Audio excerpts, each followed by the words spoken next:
बंदौ बाल रूप सोई रामू, सब सिद्धि सुलभ जपत जिसु नामू। मंगल भवन अमंगल हारी, द्रवहु सुदशरथ अजिर बिहारी।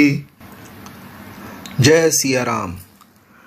श्री रामनवमी के शुभ अवसर पर सभी को राम जन्म की हार्दिक बधाई, अनन्य शुभकामनाएं। आज इस शुभ अवसर पर मैं प्रोफेसर सुरेश चंद्र तिवारी द्वारा लिखित पुस्तक रामलला प्राण प्रतिष्ठा धर्म सम्मत नहीं से कुछ अंश का वाचन कर रहा हूँ। पुस्तक के द्वितीय अध्याय साधक राम भक्तों के लिए के पेज 3 पर लिखा है। संत तुलसीदास जी ने रामचरितमानस के बाल कांड में भक्ति का निरूपण किया है।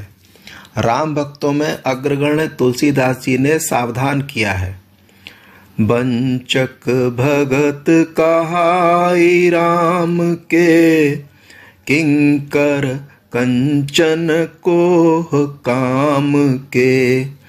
तिन मह प्रथम रेख जग मोरी, धींग धर्म ध्वज धांधक धोरी। अर्थात राम भक्त कहलाकर ठगना, धन क्रोध और काम के दास ऐसे राम भक्त धींगा धींगी करके धर्म ध्वजा फहराने का दंभ बरते हैं। उन्होंने स्वयं को ऐसे राम भक्तों में सबसे आगे बताया है। संत हृदय तुलसीदास जी कठोर लगने वाली बात को ग्राह्य बनाने के लिए साधकों को अपने उदाहरण से समझाते हैं। उन्होंने इंगित किया है कि जैसे राख में दबी आग की चिंगारी तेज हवा चलने पर झोंपड़ी, गांव, जंगल को जलाकर राख बना सकती है, वैसे ही साधक में वासना शेष अप्रकट होने पर भी विषय भोग की तेज हवा चलने पर कभी भी उसे गिरा सकती है, भ्रष्ट कर सकती है। उत्तरकांड में उन्होंने ही बताया है कि मोह अज्ञान के अंधकार में विलुप्त प्राय आत्मज्ञान की ज्योति भक्ति साधना से प्रचंड दीप शिखा बन जाती है। हम सबको अज्ञान जनित अंधकार से बाहर आना ही होगा, अन्यथा हम राम के वंचक भक्त ही बने रहेंगे। इसके पश्चात लेखक पेज 3-4 पर आत्मनिरीक्षण में लिखते हैं, तथाकथित राम भक्तों को आत्मनिरीक्षण करना होगा। इसके लिए कठिन साधना चाहिए। साधना के प्रथम चरण में छोटी छोटी सी दिखने वाली बातों को समझना होगा। हम मंदिर क्यों जाते हैं, मंदिर क्यों बनाए जाते हैं, तथाकथित धर्मगुरु, महंत और कथावाचक क्या सचमुच में हमें भक्ति के मार्ग पर ले जा रहे हैं? इन प्रश्नों का उत्तर आपको स्वयं खोजना होगा। समाधान तभी होगा जब आप अपने विचारों और आचरण का कठोरता से परिमार्जन करेंगे। परिमार्जन करने को तत्पर तब होंगे जब दोष या विकृति को पहचानेंगे और स्वीकार करेंगे। मेरे स्वयं के परिवार में, मित्रों में और परिचितों में भी लगभग सभी इन बातों को सुनकर भी अनसुना कर देते हैं।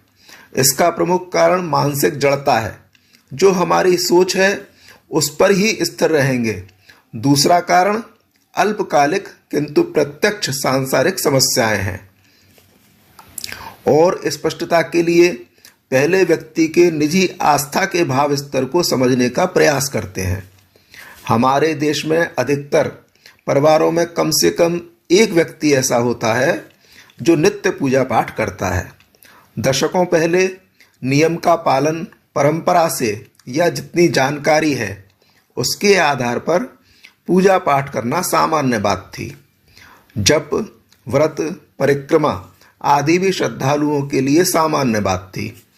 सत्संग, कथा सुनना, प्रवचन सुनना, इन सब का उद्देश्य भी साधना के मार्ग पर आगे बढ़ सकें यह होना चाहिए था। दुर्भाग्य से ये साधन पुराणों की भ्रमित करने वाली कथाओं और कथावाचकों, उपदेशकों और तथाकथित धर्मगुरुओं के पाखंड से आस्थावान भक्तों को साधना के पथ से भटकाकर सांसारिक प्रपंच में लगाने वाले बन गए। इसके पश्चात लेखक पेज 4 और 5 पर आत्मनिरीक्षण में लिखते हैं, साकार सगुण राम में आस्था का बीज विद्यमान होते हुए भी ऐसे साधक विषय भोग और अज्ञानता की विषलता को सींचने लग जाते हैं। ऐसे में भक्ति के नाम पर दूसरों को नहीं, अपने को ही ठगने लगते हैं और उन्हें पता भी नहीं चलता। अल्प बुद्धि, माया का प्रभाव और विवेक बुद्धि का अभाव उन्हें अज्ञान के अंधकार में ले जाता है। उदाहरण के लिए हनुमान चालीसा का पाठ बहुत लोग करते हैं। पाठ में अशुद्धि और शाब्दिक अर्थ का ज्ञान नहीं होता तो जो भक्ति भाव और शिक्षा हनुमान चालीसा के पाठ से मिल सकती है वह कैसे मिलेगी।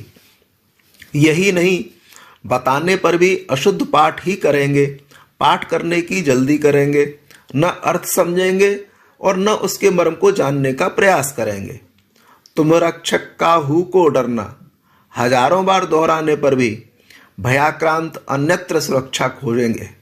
सच तो यह है कि उद्देश्य ही दोषयुक्त होता है। इतनी बार हनुमान चालीसा का इस विधि से पाठ करने पर अमुक सिद्धि हो जाएगी या अमुक मनोकामना पूरी हो जाएगी, यह स्वयं को ठगना है। इसका और विकृत रूप पैसा देकर किसी और से पाठ करवाना है। राम नाम का जप भी यंत्रवत करते हैं। जप करते समय मन कहीं और रहता है।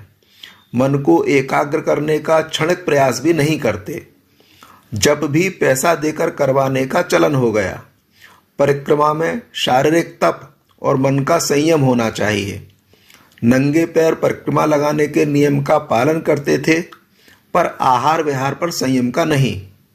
परिक्रमा का उद्देश्य भी या तो परंपरा से प्राप्त नियम या मनोती होता था। इसकी परिणति अब वाहनों से परिक्रमा लगाना और अपने स्थान पर किसी को धन देकर परिक्रमा लगवाना होनी ही थी। सत्यनारायण व्रत की कथा का अनुष्ठान बहुत परिवारों में किया जाता है। कथा और व्रत का मर्म जानते नहीं, केवल आडंबर और अनुष्ठान के कर्म कांड का यंत्रवत पालन करते हैं। कथा और व्रत का मर्म है सत्य ही नारायण है और सच बोलना सदाचरण और सत्यनिष्ठा व्रत है। शायद ही कोई इस व्रत का पालन करता है। इसके बाद पुनः राम भक्तों के लिए पेज 9-10 पर लिखा है, यह सच है कि किसी भी प्रकार के भक्त में आस्था का अंश और ईश्वर प्रेम है तो भक्ति साधना से उसे निर्मल मन होकर षट विकारों से मुक्त होकर राम जी की ओर उनकी शरणागत होने का अवसर मिलेगा। राम जी ने कहा है कि निर्मल मन जन सो मोहे पावा, मोहे कपट छल छेद्र न भावा। तुलसीदास कृत रामचरितमानस का पाठ बहुत लोकप्रिय है। गीता प्रेस गोरखपुर ने इस ग्रंथ का सस्ता और सुलभ प्रकाशन कर जन जन तक पहुंचाया। कथा के मर्मज्ञ भक्त व्यासों की परंपरा ने जन जन तक सगुण उपासना की पद्धति को समझाया। दुर्भाग्य से पाठ में और कथा में अनेक दोष आ गए। नशा करके पाठ करना, धन लेकर पाठ करने वाली मंडलियों से पाठ करवाना, मनोकामना या सिद्धि के उद्देश्य से पाठ करना या करवाना, बढ़ती लोकप्रियता के लिए अनेकानेक कामना सिद्धि के मंत्र के रूप में मानस की चौपाइयों का प्रचार प्रसार प्रमुख कारण है। तुलसीदास जी ने पुराणों की परंपरा को मानस में स्थान देकर इसे भौतिक सुख के लिए आशीर्वादात्मक ग्रंथ बताने और समझने की संभावना को जन्म दिया।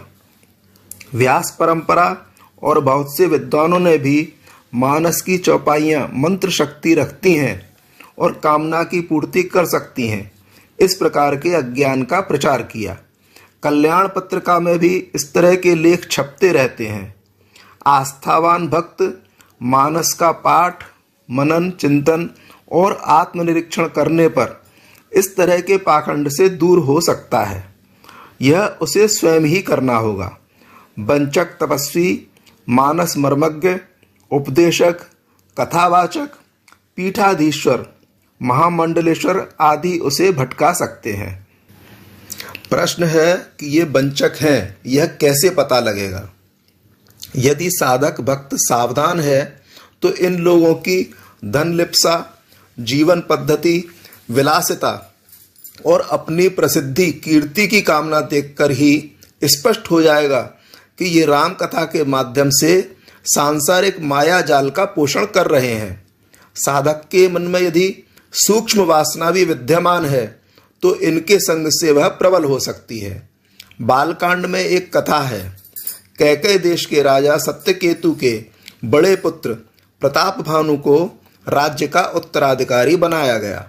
जब वह राजा हुआ तो उसने अपने पराक्रम से पूरी पृथ्वी पर अपना राज्य स्थापित कर लिया। प्रजापालक ज्ञानी राजा प्रताप भानु एक बार मृगया करते हुए विभीषण जंगल में एक सूअर का पीछा करते हुए अकेला रह गया और मार्ग से भटक गया। वहां उसे एक तपस्वी मिला। सृष्टि उत्पत्ति की और पुरातन विचित्र कथाएं सुनाकर राजा को अपने वश में कर लिया। तुलसीदास जी ने सावधान किया। तुलसी देख सुबेशु भूलहि मूल न चतुर नर, सुंदर के किहि पेख बचन सुधा सम असन अहे। मोर सुंदर है और मधुर बोलता है पर सांप का आहार करता है। इसी तरह सुंदर साधु वेश देखकर मूर्ख ही नहीं बुद्धिमान भी धोखा खा जाते हैं। राजा प्रताप भानु की सुप्त वासना का उदय हुआ और अजर अमर रहकर 100 कल्प तक एक छत्र राज्य का वरदान मांगा। कपटी तपस्वी ने ऐसा जाल बुना कि राजा परिवार सहित नष्ट हो गया और यह राजा अगले जन्म में रावण राक्षस बना। अध्याय के अंत में पेज 16 पर लेखक लिखते हैं, साधक भक्त यदि सांसारिक कर्म करते हुए निरंतर राम जी का ध्यान करता है तो उसे शरणागति का मर्म समझ में आने लगेगा। उसे अवश्य ही सद्गुरु मिलेंगे। मेरी माँ कहती रहती थी, हारिए न हिम्मत बिसारिए न राम, सीताराम सीताराम सीताराम। सरल भाषा में साधक को संदेश है कि हम जो भी असफलता, क्लेश, कष्ट पाते हैं उससे निराश नहीं हों और हिम्मत से आगे बढ़ते रहें। कभी भी राम जी को नहीं भूलें। राम जी को नहीं बिसारेंगे तो अपने आप हम भव रोग से पार हो जाएंगे, घबराएंगे नहीं। इस लोक और परलोक को साधने का यह सूत्र है। हनुमान जी भक्ति के परम आचार्य हैं। उन्होंने सुंदरकांड में राम जी से निवेदन किया, कह हनुमंत विपते प्रभु सोई, जब तब सुमिरन भजन न होई। अर्थात जब राम जी का स्मरण भजन नहीं हो तब ही विपत्ति है।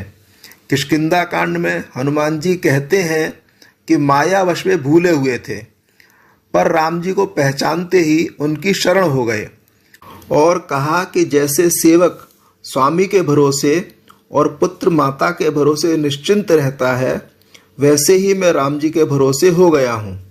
इसके बाद हनुमान जी को कभी माया मोह ने प्रभावित नहीं किया। उन्होंने विषयी भक्त सुग्रीव को राम जी की शरण में कर दिया। विभीषण भी राम जी की शरणागति में हनुमान जी की कृपा से पहुँचे। उन्होंने रावण को भी यह उपदेश दिया, राम कथा भी सुनाई, पर जड़ बुद्धि रावण पर कोई प्रभाव नहीं हुआ। मोह और अभिमान जड़ बुद्धि बना देते हैं। हनुमान जी ने साधक भक्तों को पूरी तरह आश्वस्त किया है। मंदबुद्धि, मोहवश, अनेक अवगुणों का भंडार होते हुए भी, भजन और भक्ति के साधन न जानते हुए भी यदि कोई राम जी की शरण हो जाता है तो उसे राम जी अपना बना लेते हैं। राम नाम का जप निरंतर हो और राम जी का ध्यान सदैव रहे, यह शरणागति का साधन है। ऐसे साधक को कहीं भटकने की, साधना के अन्य उपायों के खोजने की आवश्यकता ही नहीं है। साधक राम भक्तों को अवश्य अंतः चेतना मिले। इस प्रार्थना के साथ इस अध्याय को विराम। सीताराम सीताराम सीताराम सीताराम सीताराम सीताराम सीताराम सीताराम सीताराम सीताराम सीताराम सीताराम सीताराम सीताराम सीताराम सीताराम